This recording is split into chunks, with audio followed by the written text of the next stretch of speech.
Welcome to the Drop the Needle podcast, your backstage pass to the mystical realm. I'm your host, Jim Alstott, and here, gifted souls step up to the mic sharing their spiritual journey. We're hitting the high notes and the low notes of their awakening, creating a symphony of enlightenment. This isn't just another interview show. This is where divine insights are channeled and universal truths are revealed. So crank up your stereo and sit back, because who knows, this just might help you compose the next transformative chapter of your soul's purpose.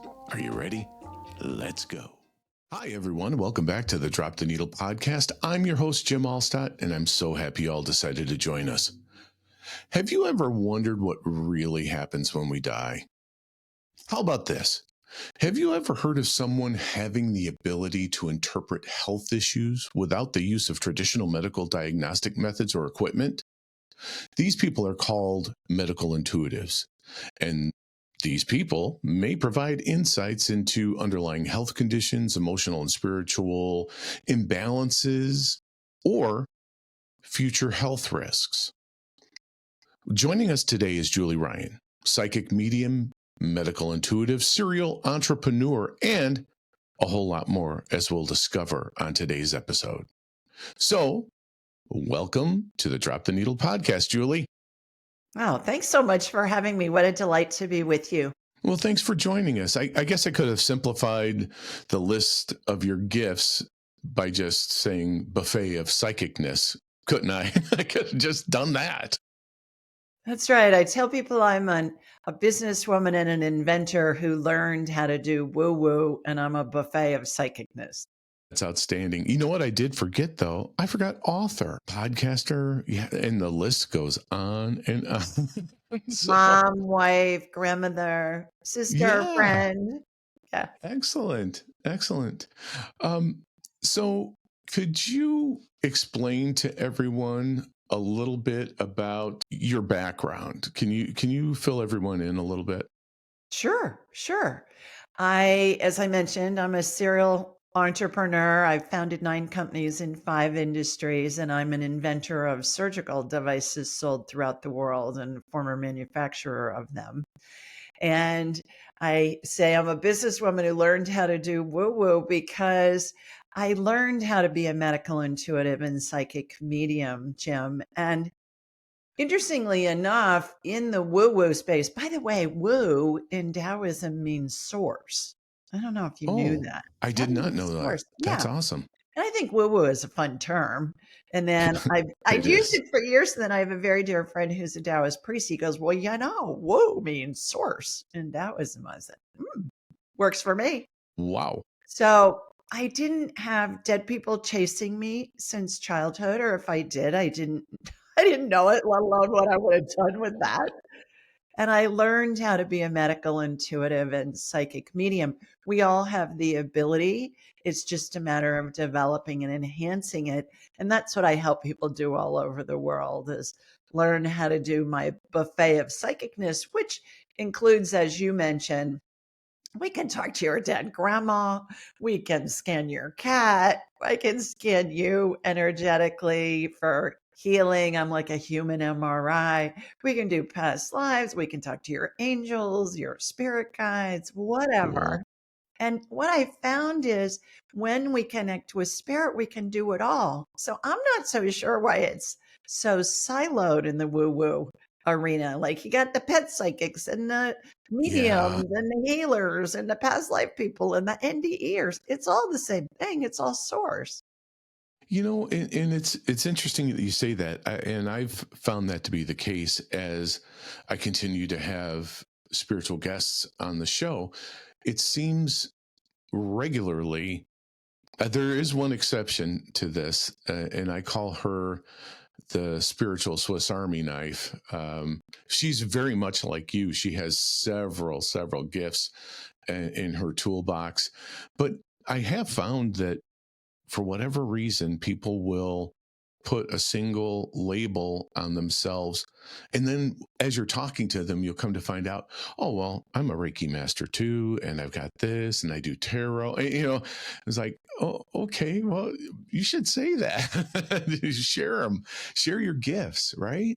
Right, right. When I first started doing this woo-woo stuff for a career, one of my dear friends is a retired entrepreneur professor. She actually started the entrepreneur program at Southern Cal, the University of Southern California. And Wow. she said, well, you gotta pick a niche and stay in your lane. And I said, why? And she said, because people aren't going to understand. I go, I'm not going to do that, because once you connect with spirit, you can do it all.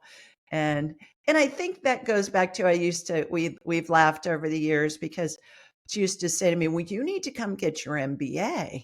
And I'd say, why? I don't want it messing up my brain. She'd say, well, what do you mean messing up your brain? I'd say, I think outside of the box as an entrepreneur. I don't want to have a mindset that you got to do it this way in this manner with this amount of money and this many employees and all of that. I said, I'd rather just have it be open and be like a wildcatter. And so that's Yeah. what I've done with the wildcatter oilmen who just went out and found oil and they didn't have all the geothermal and Right. Just all of started that. digging. They just had a feeling and Hmm. started digging. So I'm more like those wildcatters. Well, and so that's interesting. 'Cause I wanted to talk a little bit about your energy healing because I know that you are a Reiki practitioner as well, correct? Well, Or 30, you were? 35, 40 years ago, I had somebody that initiated me into Reiki. I didn't know anything about it. I didn't know what it was. She like did this voodoo stuff around me and drew some symbols and all of that. And I never, I didn't pay any attention to it. It was like, okay, fine. If you want to do that, that's fine. And then when my son, who's now in his early 30s, when he was a toddler, we were at a friend's house and he fell on the patio and skinned his little knees. So I held him and put my hands over his knees and, then kissed the boo-boos, and he got up and Right. played some more. And then about an hour later, Jim, when I was putting him in the car seat to go home, there was no trace of blood droplets on his knees, no bruising. He never bruised. And I thought, whoa, what is this? And then really when I came into all of this, Reiki was a really good place to start. Sure. But then I didn't really ever do anything with it. But then I had about 30 years ago a girlfriend who gave me a book called Anatomy of the Spirit by Carolyn Mace. Hmm. And she calls herself a medical intuitive. Yes. And I thought, what the heck is that? I'd never heard that term before.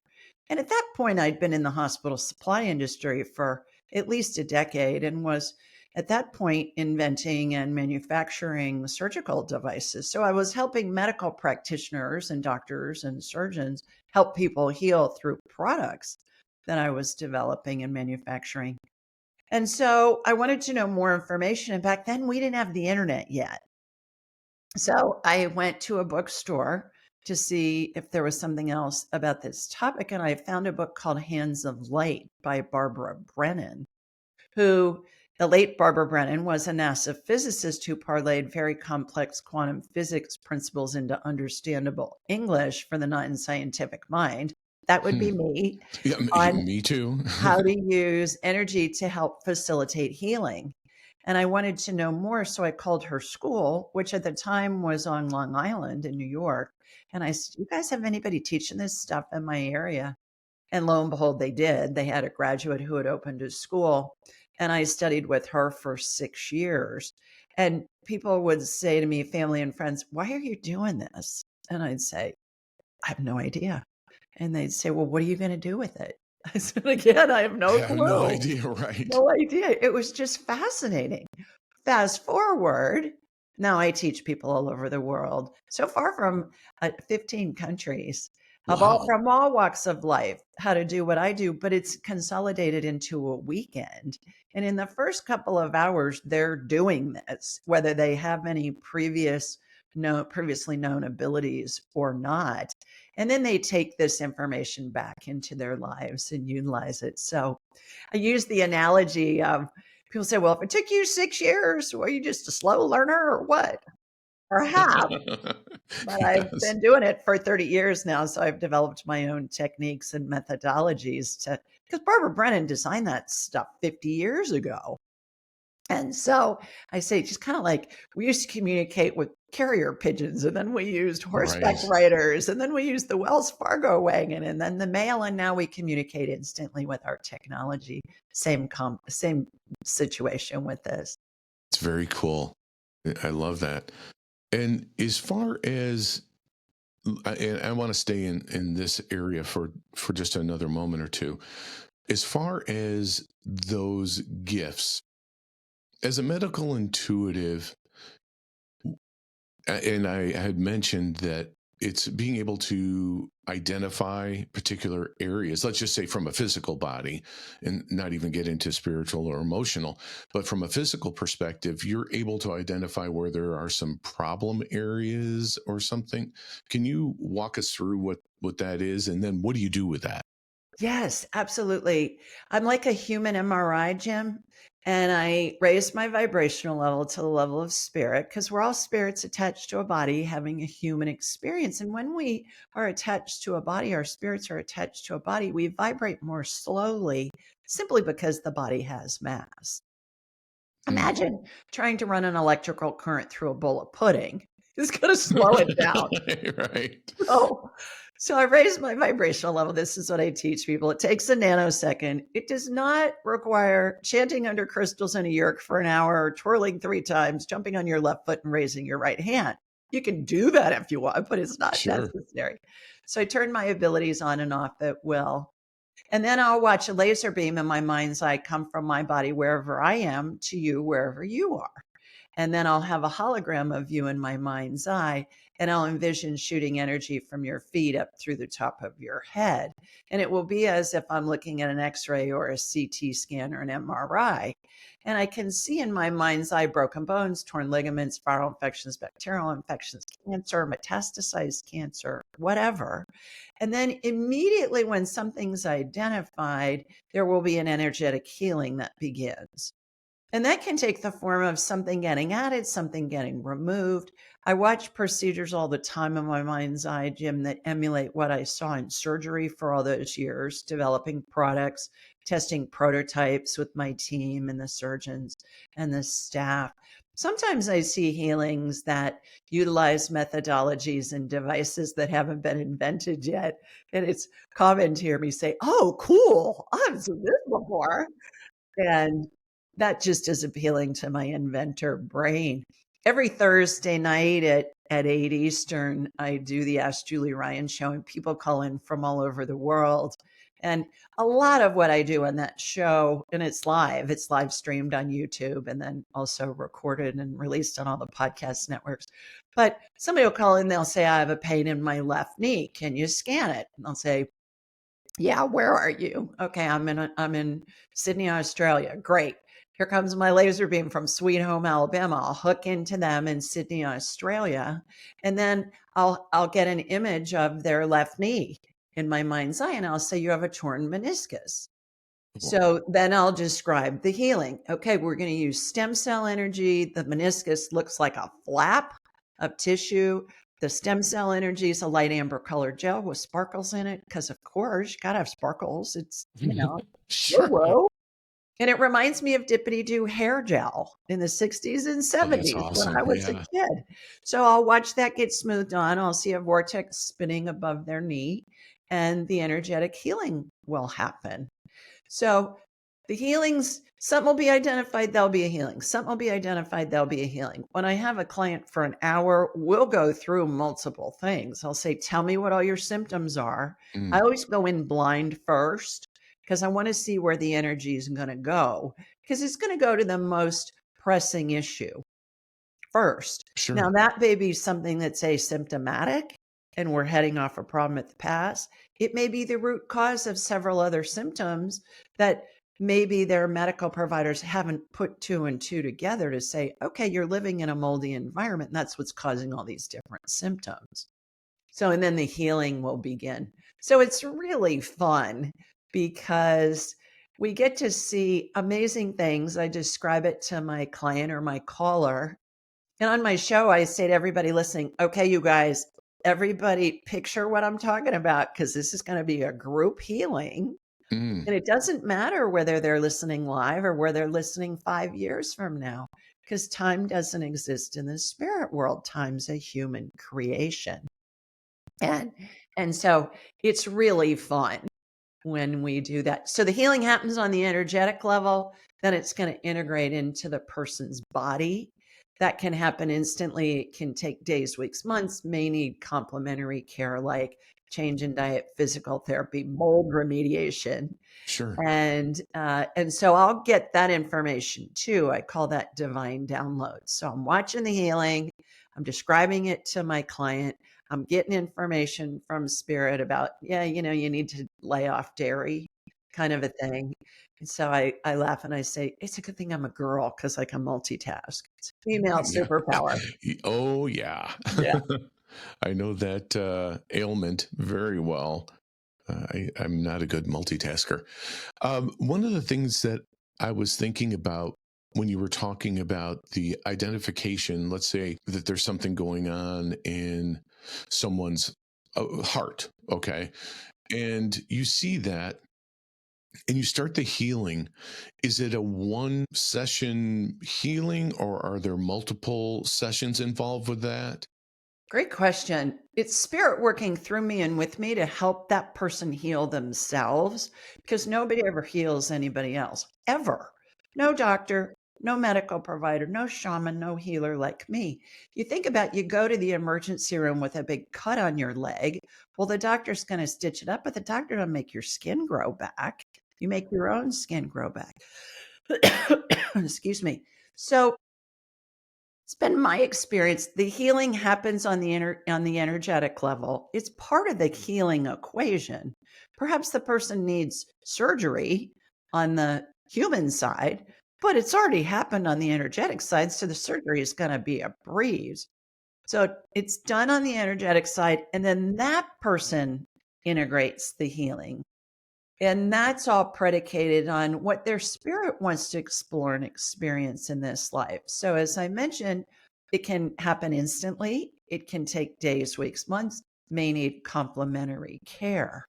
And so it's part of the healing equation. It's a piece of the healing puzzle. You go to the cardiologist if you got a heart thing going on. You may go to a neurologist. You may go to a chiropractor. You may go to a dietitian. You may go to an energy healer like me. It's all pieces of the puzzle of the person healing themselves.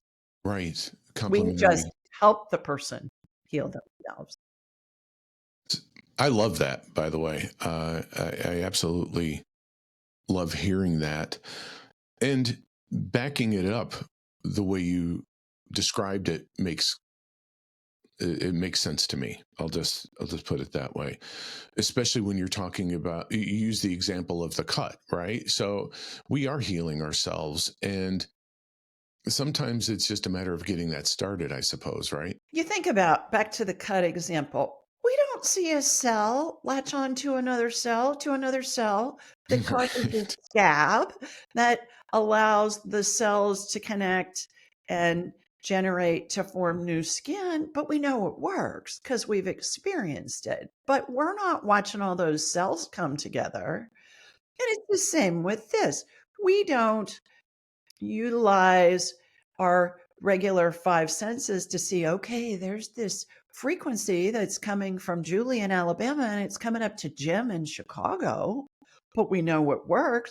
Oftentimes, my client and my callers can feel when I'm working on them because they feel hot or Mm, warm or tingly or whatever. Furthermore, I think that it's interesting how spirit uses these, most of the time, hilarious analogies they put these pictures in my head so that I can describe, okay, Jim, I know your left elbow hurts. Well, it looks like a bowl of whipped cream. You're going, what? But you right. can picture that. And then I'm describing how the whipped cream starts to twirl in a vortex. And then stem cell energy is being used to heal that chipped bone, perhaps that you have in your elbow from when you fell. And people say, oh my goodness, you describe body parts better than any doctor I've ever been to. And they're wild analogies at That's times, incredible. but it gives us a human frame of reference that we can picture. And in doing so, it helps us heal ourselves because the body's going to follow what the brain's showing it, even if the brain doesn't believe it to be true. Think of when you watched, you're a guy, Field of Dreams, right? I don't know a man in my circle who's ever watched Field of Dreams without getting weepy. Yeah. It's very emotional for most men to watch that movie. It's pretend. You know it's pretend. Right. Yet you find yourself getting teary. Well, your body's following what your brain's showing it. Same concept Oh, with that makes sense. That's a great description. yeah. That really is. So, how long does it take you? Let's say that you have someone calling in. How long does it take you to dial into them and then do the diagnosis of them? Nanosecond. Instant. Really? Yeah. Wow, that's amazing. Yeah. Yeah, and I It really watch a is. I watch a laser beam cross oceans. If it's somebody that's in Australia or New Zealand, I'll watch it go underneath the globe. If it's in the Orient, I will watch a laser beam go to Singapore or Korea or wherever because I get to talk to people from all over the world. Russia. I watch my laser beam go across maps. Now, that's how I'm picturing it in my mind's eye. That's how spirit's showing me that image so I know what's going on. Right. And then it'll immediately go. I could find you if you were in a galaxy far, far away. It doesn't matter where you are. I could hook into you if you were flying across the Atlantic Ocean at 40,000 feet. It doesn't matter because I'm traveling in plasma energy. We got electromagnetic energy, right? That's Hmm. Edison. That's our Right. electricity coming into our homes and uses gravity. And then there's plasma energy that Nikola Tesla just, really Right. discovered. And so spirit operates in plasma energy. And so that's the force field. Okay. How's that Okay. sound? That's being utilized to do this. And it's fascinating how we can remote view. That's what I'm doing when I'm looking Hmm. inside somebody's body. I'm remote viewing where they are. I'm remote viewing what they look like, what their body looks like, what the spirits around them look like if we're talking to a deceased loved one. And so it's really fascinating. I teach remote viewing as well because it's an integral part of the work that we do. Sure. Well, that makes sense, especially when you're doing distance healings and things like that. I think it would be very important. Um, I'm going to talk about or ask you to discuss it really. What really happens when we die?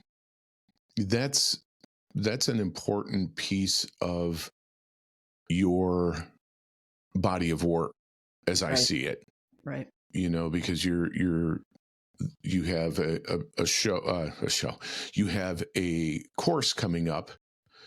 It's next month in October, right? October 24th through the 26th in Atlanta. Right. Yeah, And that's Angelic Attendants. right. And so I want to talk a little bit about what really happens when we die, if you don't mind, because then that's going to kind of transition into your coursework and we can talk about that a little bit so what Yeah. we can let people know what to expect.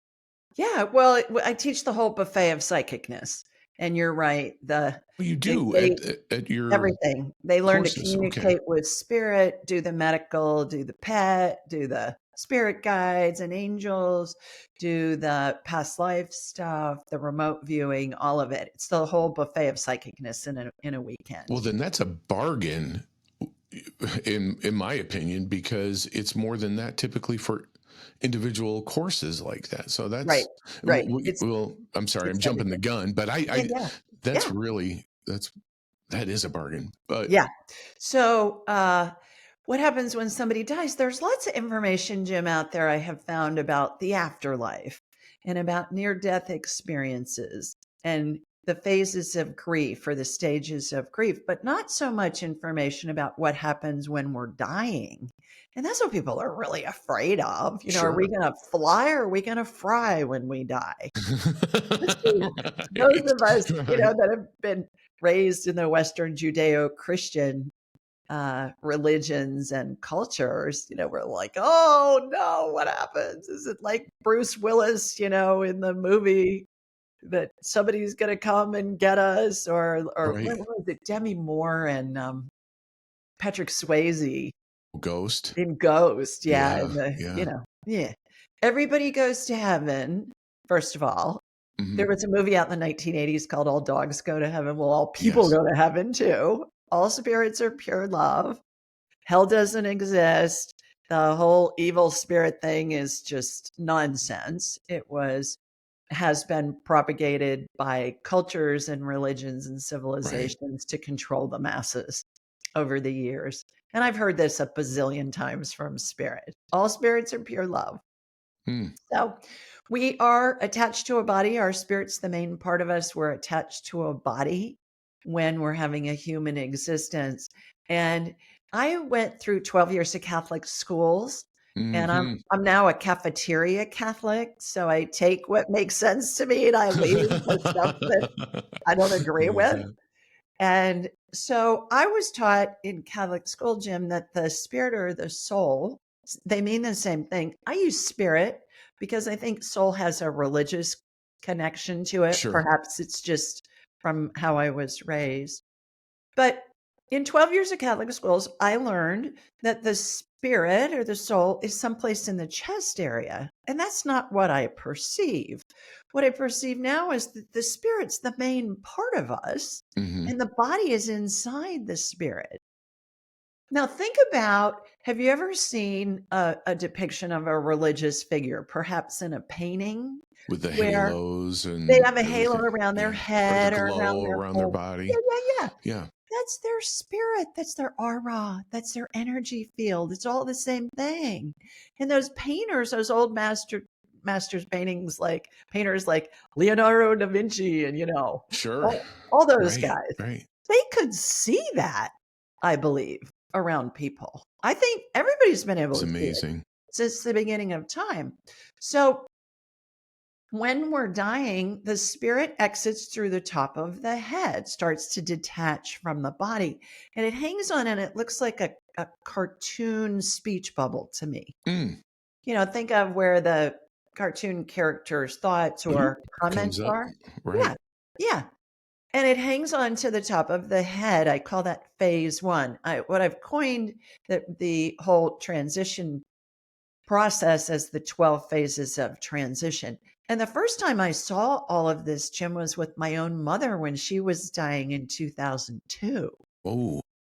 And I'd never been around anybody at the end of their life before. So I'd never seen what it was like to watch somebody die, first of all.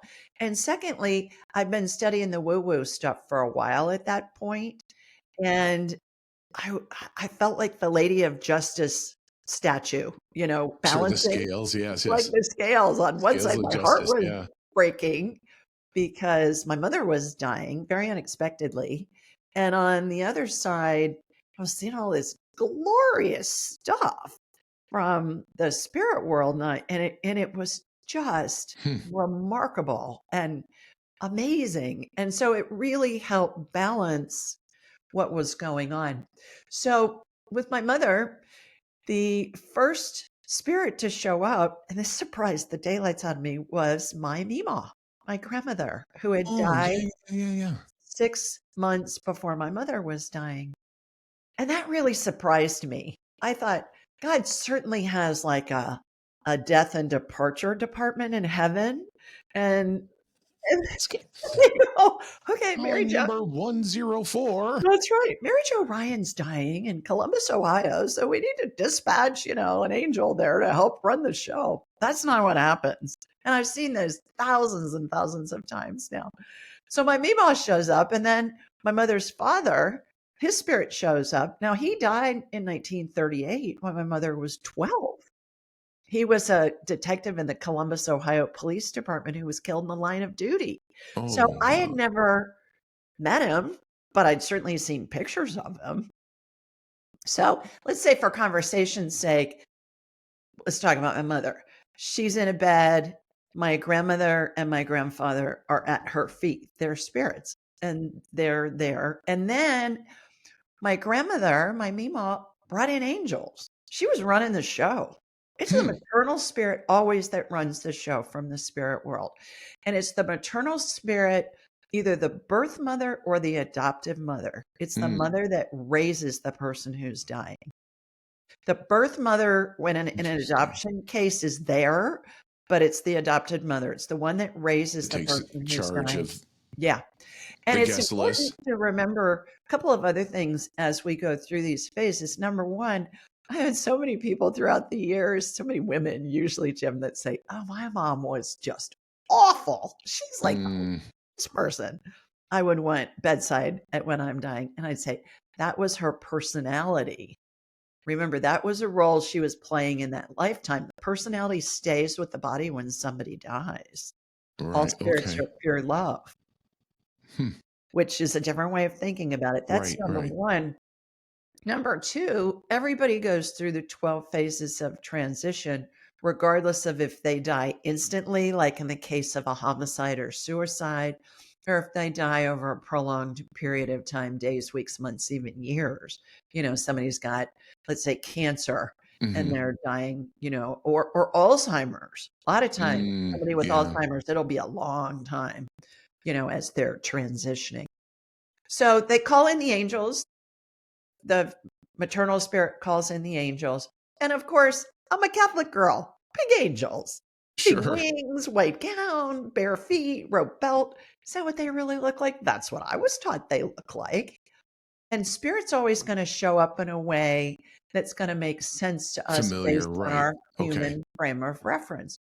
Somebody growing up in the middle of the jungle in the Amazon in an indigenous culture, they see angel energy as just a blob of purple haze. So they're always going to show up to us in a way that presents. So the angels show up and they, with the parent spirits, form a circle around the person who's dying. As they get closer to death, that circle opens up into a horseshoe and eventually a straight line across the foot of the bed for this example. Many other spirits come in. The maternal spirit brings in other spirits from all of the lifetimes. And the thing that's so fun about that, Jim, is they're in period dress. Like, Wow. I may see cavemen people and Renaissance Wow. people and 1960s twiggy women, in mini skirts and white go-go boots and stuff like that. Holy cow. So that's wild. I normally can describe different spirits that are there. Pet spirits come in. I was going to ask if your pets come in Every too. pet the person's ever had in their lifetime. And I can always tell if somebody grew up on a farm or perhaps lives on a farm now. And I'll say, did your mom live on a farm or did she grow up on a farm? And they'll say, yeah. And I'll say, okay, well, here's this horse, there's cows, there's chicks, there's ducks, there's, Right. Right. That's pigs. awesome. And they'll say, oh yeah, that's Molly, her cow, her pet cow. That was, Molly the cow. yeah, yeah. And so as I'm describing this to the family, and sometimes the person who's dying is part of the conversation as well, it brings in so much comfort because there's no way I can know this stuff. And I'm describing these people who they can name based on the description. By the way, university-based research shows that 90% of people see the spirits of deceased loved ones and pets at the end of their lives. 90%. So we That's think, huge. oh, grandma's just hallucinating because of the morphine that hospice has given her. No, Right. she's not. She's actually able to see and communicate with her deceased mother's spirit, perhaps who died 60 years ago. And every medical provider who's worked with somebody at the end of their lives has had instances where their patient has reached up, like they're greeting somebody or they're hugging Right. somebody, Yes. or they're talking to somebody like in the corner of the room. And Or the patient will say, who are all these people? What are all these people doing here? And the nurse is looking around going, yeah, it's just you and me, honey. But they know ICU, CCU, ER, hospice, Yes. even the funeral directors, they all have many, many stories of I'm sure the they do. family telling them about their loved ones seeing others. So more spirits continue to arrive. The angels have now, let's say, they are open into a straight line across the foot of the bed. And I call that angelic crowd control because there's so Don't many cross the line. spirits in the room, Jim, that they look like dots on the horizon. Yeah, yeah. Couple of interesting nuances that happen around between phase 5 and phase 6. There are 2 extra angels that show up, and they position themselves on either side of the spirit bubble that's attached to the top of the person's head. When this happened with my mother, I thought, this is going to be interesting. I'm not sure what their role is going to be, but I know that they're going to be part of helping my mother's spirit separate from her body. Around phase 9, those 2 angels on either side of the spirit bubble, their wings start to move. And they reminded me with my mom, Jim, of like a giant owl. If you've ever seen a giant owl in Yeah. person or on a documentary, perhaps, their wings are slow and they're silent and they're rhythmic. You can almost feel the drag when you're watching an owl, going after some prey usually. So I'm watching this with my mom, and what I'm noticing is that there's a vortex forming above her head, and the vortex is being formed by the angels' movement of their wings. Hmm. And I thought, all right. Now, this vortex, I could see it, I could feel it, I could hear it.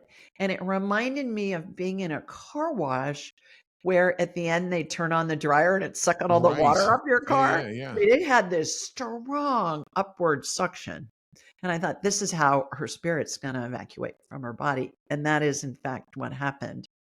So when I was writing my book, Angelic Attendants, what really happens as we transition from this life to the next, I was led to do some research about, I just put in the search bar, wings vortex owl.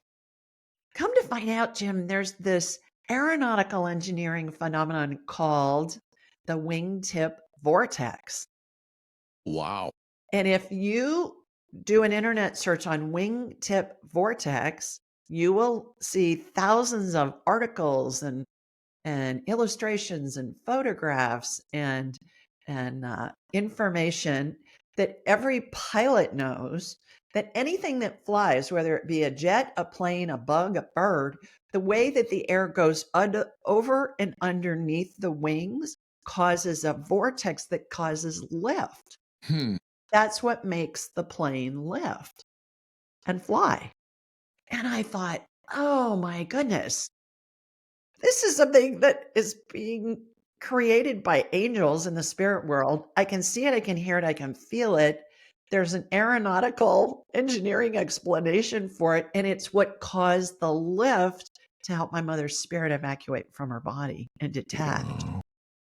And then those angels carry the spirit to heaven. Another interesting point, if I may, real quickly, again, at my mother's funeral, it was Catholic and there were a bunch of priests on the altar. And there's a prayer said at the end of every Roman Catholic funeral, and it's called In Paradisum, Mm-hmm. which in Latin, when you translate it into English, is into paradise. And it talks about how the angels and your loved ones will greet you and lead you into paradise. And I thought, I have heard that prayer a bazillion times at every Catholic funeral I've ever attended, but I really heard it at my mom's funeral because Sure. I saw You it saw it too, right? happen. Reinforces that.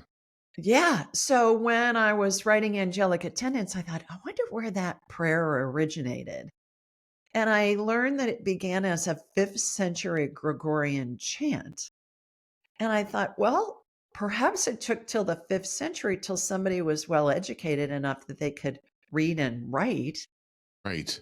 And certainly back then, some of the most learned people were men. living in monasteries and synagogues. They were the scribes. And I have to believe, based on that, that people have been able to see these phases of transition since the beginning of time.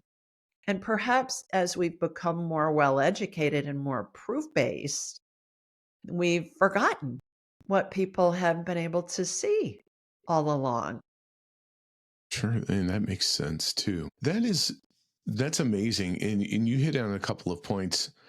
And when being part of the process or being present when somebody passes, I have, fortunately or unfortunately, I have a friend who's a hospice nurse, and she thinks it's the greatest gift of all to be by someone's side when they pass. Right. I'll go with that. And some of the things that you mentioned were spot on. I remember when my father passed, he was having a full on conversation with someone, and it was just the two of us in the room, and his eyes were closed. Right. So he was nearing the end, and I'm convinced he didn't want me there when it was his time to pass, because the hospice nurses said, "Oh, you can go home. Don't worry about it. Nothing's going to happen." I got home, and probably 25, 30 minutes later, I got a call thinking that, oh, I need to bring something. And it was someone saying, and I put it on speakerphone with my, at that point, 10-year-old, 9-year-old son, because I was just thinking, oh, they just need slippers or something, you know? And I got the message, and then he's immediately is inconsolable. And I said, it's okay. It's okay. It's trying to calm him down and also listen. So then I had to go. But I was convinced that he didn't want me there, because I'd already seen it with a few others, and it can be traumatic. You're And absolutely right. Every funeral director, every critical care medical provider has many, many stories about the family waited till, or the family left and the person passed. The family had been mhm, there holding vigil for days, and right. then they were gone 10 minutes, and then the person passed. One of my favorite stories is an ICU nurse, and her patient flatlined. And she went up to him and she said, "No, you can't go. You need to come back because your brother's on the way and he's flying in and he'll be here in about 15 minutes." And the line went up, the heartbeat came back. Wow. The patients regained, a heartbeat. And then the brother arrived and was there and spent maybe 10 minutes with them. And then the patient died after the brother arrived. Wow. I love that story. I heard That's that amazing. firsthand from a nurse who's a client. That's just amazing. Well, let's talk quickly about your course that's coming up in October in Atlanta, so people can have an understanding of what they may expect in Sure. attending. Sure. People come in from all over America and abroad. I know we have people coming in from Europe. It's so much fun. And it's such an amazing weekend that I have a few dozen graduate volunteers that come in at their own expense, Jim, just to be there to help the Wow. students. I think that speaks more volumes than anything. Yeah. And so we rent out a hotel. It's adjacent to the Atlanta airport, and we learn remote viewing, communication with spirit, pet communication, medical intuition, energy healing, past life stuff, the 12 phases of transition, how to tell Mhm. when somebody's dying, how to communicate with that person who's dying, how to communicate with the spirits that are in the room. And everybody can do this stuff. We all have the ability. We all come in with the hardware, and it's just a matter of developing and enhancing it. If you think about it, most of us have had the experience where we think of somebody and we think, uh, oh gosh, I need to call Stanley. And then Stanley emails you or texts you or calls you, or you run into Stanley and you say, "Stanley, I've just been thinking about you. Isn't that a coincidence?" No, that's your intuitive ability. Likewise, those of us with children and grandchildren, when a child bruises their knees or gets a boo-boo, what do? They come over, we kiss it, we dry their tears, we give them a hug and send them on their way. What are we doing? We're healing them. Right. We're using energy, even though we're not aware of it. We're using energy to help heal our loved ones. When we pray, same thing. What are we doing? It's collective energy. So it's just a matter of developing and enhancing it. So everybody in the class can learn to do this stuff like I did. And they're all doing it within the first couple of hours, That which is they so just cool. love. And it's so much fun. Oh my People say to gosh. me, after they teach, and it's hundreds of people have been through the class. I do it online in the spring and I do it in person in the fall. And they say, "You always say how much fun it is." And I thought, how much fun is this going to be? And oh my God, you're not kidding. It is so much fun. We just have a blast. That's so awesome. That is fantastic. And I'll put a reminder out at the end of the show about that again and Yeah. how to get in touch or schedule that, sign up Right. for it. So Right. We have a discounted rate on rooms, I mean, the meals are wonderful. It's all it's like a spa weekend almost, ooh, with the it's like a Southern garden party well, all that's cool. weekend. Yeah. No, I can't wait. Well, okay. It's musical question time. Oh, great. Hooray! Well, this is the part of the show when I get a chance to ask the guests some musical questions. And I really do believe that music is the tie that binds and that each of us has a soundtrack that accompanies their life if they just take a moment to think about it. So we're going to dive right on in. I always have music in my head going in the background. Do you? I have music, well, aside from the tinnitus, yeah, I We do. can work on that. I can help you fix Oh, that. I would love that. Yeah. Absolutely. It's been going on far too long. Okay. So, what was the first song you fell in love with on the radio, or one that you heard and you can remember saying, "I can't wait to hear that one again"? Well, I remember being a little kid, and I'm one of four, and we were all in the bathtub at the same time, and we would sing at the top of our lungs, "Downtown, downtown," from Ba, Petula ba, ba, Clark. ba, ba, ba, ba, Exactly. ba. Yeah, And yeah.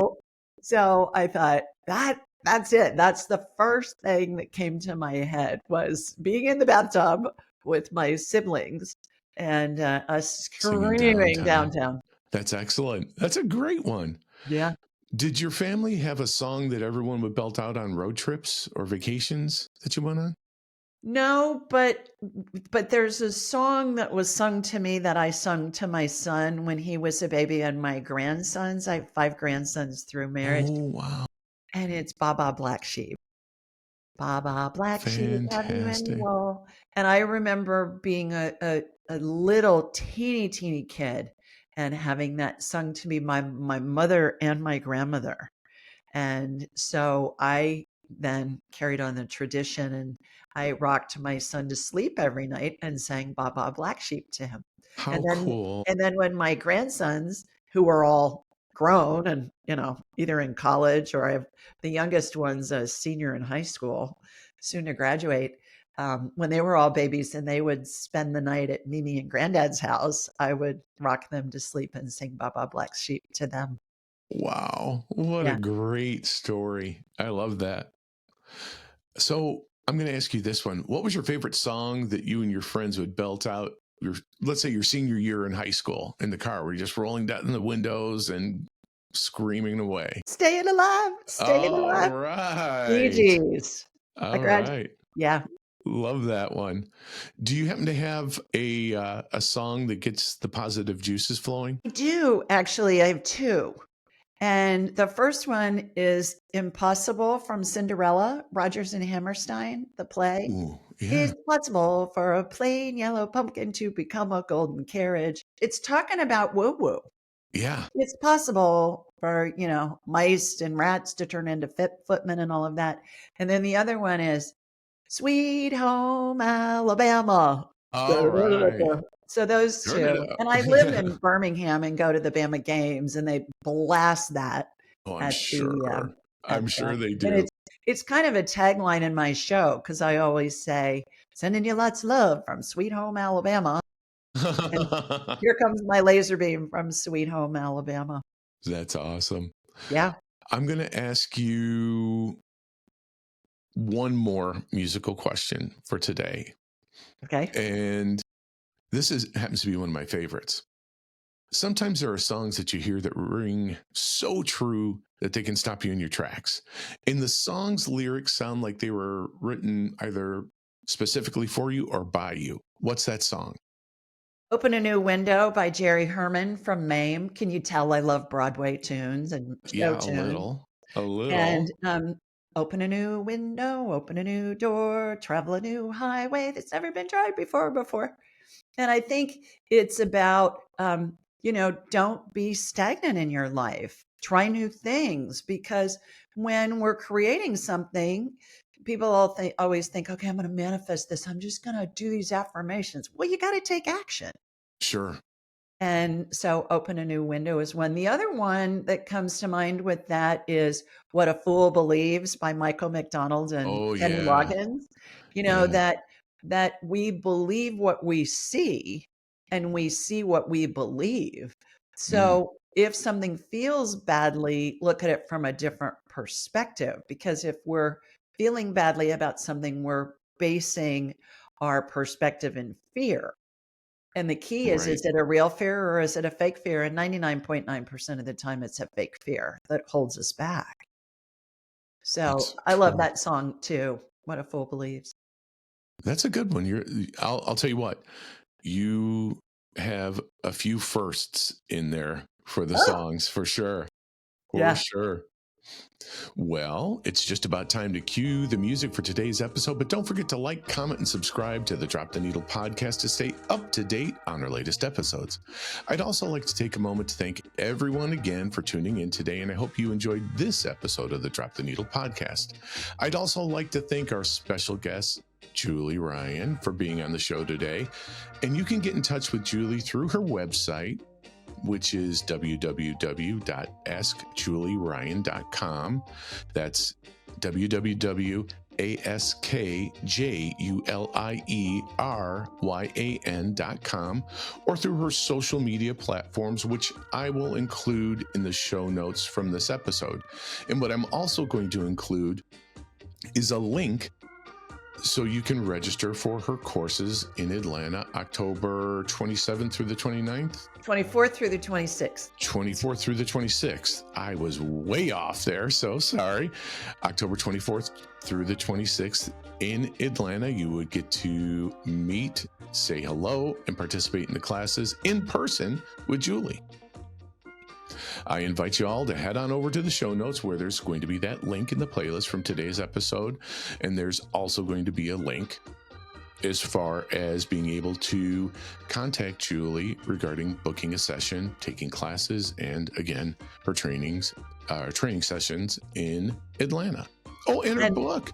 And my book, anybody that wants a free copy of Angelic Attendants, What Really Happens as We Transition from This Life into the Next, just go to askjulieryan.com and you'll see on the homepage, it'll say, click here to download a free digital and audiobook copy. And we've got it in Spanish as well. So please read this, listen to it, share it with everybody you know and love, because we're all going to lose a loved one and we're all going to be there ourselves one day. And so I think this information should be taught in the schools, which is why I give thousands and thousands of these books away for free. I think that that's a wonderful gift. I really, truly do. And you should, all the listeners out there should take advantage of that. All right, my Drop the Needle posse, like Billy Joel says, from the highs to the low to the end of our show, this is the end of our show.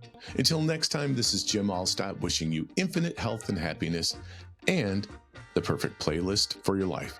Thank you again for being the best part of us. Catch you next time.